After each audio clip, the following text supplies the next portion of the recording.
Bonjour et bienvenue sur cette deuxième partie de jQuery. Dans la première partie, pour rappel, on a vu un petit peu comment charger la bibliothèque, comment utiliser la version minified. Donc on a vu aussi comment télécharger, donc on peut télécharger le fichier ou accéder via une CDN, donc alias ce qu'on appelle le CDN. Donc et on avait aussi quelques outils donc de la conversion de jQuery de la version minified vers la version en tout court. Dans ce nouveau après, on a vu une grande partie donc les deux événements hide et shout. Donc hide, on a dit c'est pour utiliser pour cacher un petit peu n'importe quel élément HTML, soit du paragraphe, soit du titre H1 jusqu'à H6, soit donc un élément par son ID ou un élément par sa classe. Donc on a vu aussi la syntaxe globale de jQuery, c'est toujours on a des dollars avec entre parenthèses et selector et l'action est donc à l'intérieur, donc on peut utiliser aussi des paramètres. Donc on va regarder ça au fur et à mesure. Ok, dans ce deuxième nouveau chapitre, on va voir un petit peu les événements. Donc, dans le prochain chapitre, dans l'ancien chapitre, on avait l'événement clic. Donc, on a dit l'élément, toujours l'accès et point clic. Donc, et à l'intérieur, je peux utiliser ma fonction qui est là, la fonction qui permet aussi de faire un traitement bien particulier. Donc il n'y a pas que les clics, il y a donc tout ce qui concerne la partie mouse. Donc il y a l'événement clic, il y a db click, mouse enter lorsque je rentre sur un élément, mouse leave lorsque je sors de l'élément qui concerne aussi le keyboard, donc key press et key down, key up. Normalement, donc ça on s'en sert très bien lorsque par exemple je voudrais contrôler une zone de caractère. On va voir ça avec un exemple bien détaillé. Et les événements qui concernent le submit c'est lorsque j'envoie mon formulaire vers le serveur. Change, donc lorsque, comment dire, pour un select ou pour une zone de texte ou un texte pour un input focus, lorsque l'élément prend reçoit un petit peu le focus, et le blur lorsqu'il on quitte l'élément. Donc là, et concernant notre événement, donc s'il y a l'événement load, resize, scroll et unload. Donc là, donc load pour le contraire, c'est unload, charger, décharger, resize lorsque agrandir et scroll lorsque je fais un scroll dans ma page. Donc tous ces événements là on va voir de façon en détail. Okay. Pour faire donc là pour l'exemple là de B-click, on va essayer cette fonction là. Donc on va revenir directement sur notre TP ancien. Donc là on a dit lorsque je clique sur l'élément H après un clic, donc là toujours la fonction, donc là document ready, aussi un petit rappel que j'avais oublié. Donc document ready, on a dit attendre que le truc est chargé. Par contre là c'est toujours ces documents ready raccourci. Je vous montre un petit peu maintenant. Comme dans l'objet documents ready, je peux débarrasser tout simplement, je peux supprimer comme ça. Donc ça c'est un petit raccourci qu'on peut travailler et ça changera. Donc là directement aucun. Là je vois par exemple quand je charge mon script, c'est le script de la première partie. Quand je rentre sur le premier élément, on voit que les exécutifs cachent pendant 5 secondes. Voilà. Donc pour la fonction hide, normalement soit on utilise 0 paramètre comme ça. Donc 0 paramètre, donc il va cacher donc l'élément qui a l'id test tout simplement. Soit on utilise là une duration c'est-à-dire la longueur 5, c'est-à-dire 5 secondes. Ça c'est le deuxième paramètre, et je peux rajouter un troisième paramètre. C'est une fonction qui s'exécute lorsque donc il a fini de cacher. Là prenons un exemple là comme ça tout simplement. On va regarder, on va constater là lorsque je clique sur le H1, il va commencer à cacher la ligne 11 là. Si je voudrais ajouter une troisième fonction, une fois il a fini de cacher l'élément H1, il va afficher une alerte. Donc je peux ajouter une fonction de callback, donc une fonction de retour. Une fonction, c'est un troisième paramètre. Ce troisième paramètre, il va s'exécuter une fois, donc cette action elle est traitée. Donc la fonction, je vais faire function, donc fonction, et là, ouverture, fermeture, là, et je fais une alerte, donc hide et cacher complètement l'élément,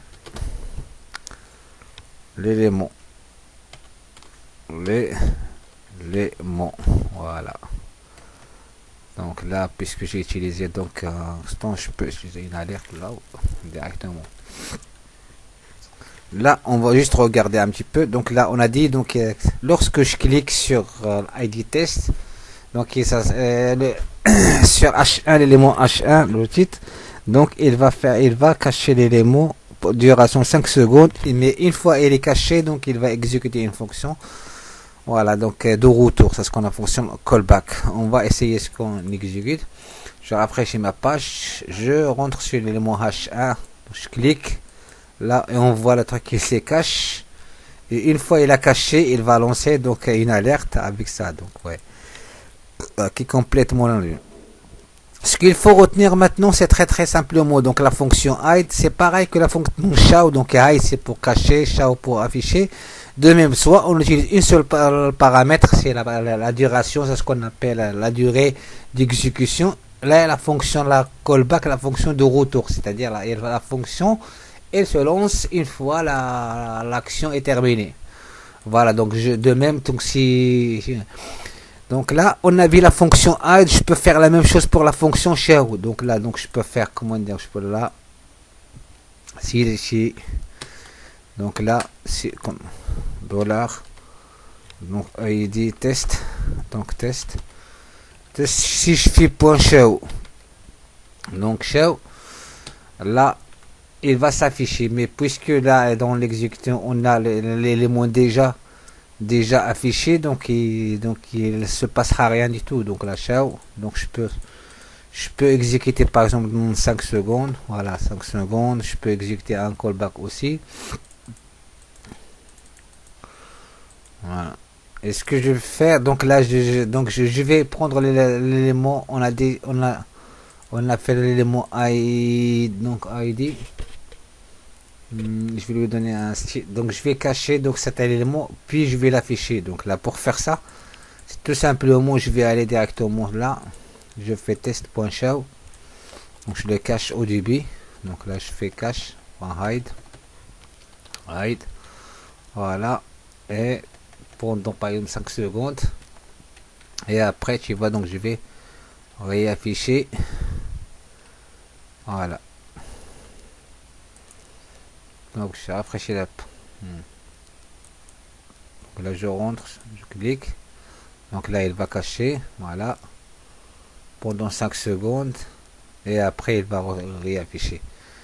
Donc voilà, de même je peux rajouter aussi, donc là je peux rajouter donc c'est-à-dire la fonction de callback, la fonction qui est facile à exécuter, function, voilà, et deux paramétrables. Voilà, je fais un autre traitement. Donc voilà, donc je peux faire une série de ok. Après donc la fonction hide show, donc on va tester maintenant fade. Donc fade, il est donc c'est une fonction fade in and fade out. Donc je vais traiter ça sur les paragraphes. Donc je fais $, $pay, donc point clic, c'est-à-dire lorsque je clique sur n'importe quel paragraphe, donc il fait le traitement. Donc clic, donc p1 point clic, et à l'intérieur donc je fais la fonction function, donc la parenthèse et ma fonction. Quand je clique sur le p1, la même chose, ça va exécuter sur P1. Donc je fais P1, $p.fade out. Donc fade out. Et je lui donne comme un petit paramètre, c'est slow. Pareil que la fonction H, je peux donner slow, fast, ou je peux donner la duration et une fonction qui s'exécute de retour. Là, je vais essayer les trois comme ça. On va faire un petit exemple là. Ok. Donc là, j'ai ma paragraphe. Je rafraîchis ma page. Quand je clique sur n'importe quel paragraphe dans mon document HTML, donc regarde ce qui va passer. Il va Donc fade in, c'est-à-dire donc il va aller à cacher l'élément de façon non, il va jouer sur la transparence. Donc là, on rafraîchit, on va voilà, je clique, hop là, on va cacher. Donc là, je peux utiliser aussi une fonction duration, c'est-à-dire une fonction qui s'exécute une fois la fonction est exécutée. Je fais par exemple function, voilà, et à l'intérieur je vais mettre donc une alerte comme quoi voilà, vous avez fini, vous avez finir fade in, le fade out, fade out terminé, voilà, de façon plus simple, c'est juste pour vous montrer un petit peu. Là je réexécute, je rafraîchis la page, quand je clique sur n'importe paragraphe, donc il va cacher directement et par retour il va donner une alerte comme ça, donc une fonction pour nous dire comme quoi donc le truc il est caché. Donc pour illustrer un petit peu le concept de fade in, donc dans le sens contraire, donc fade in,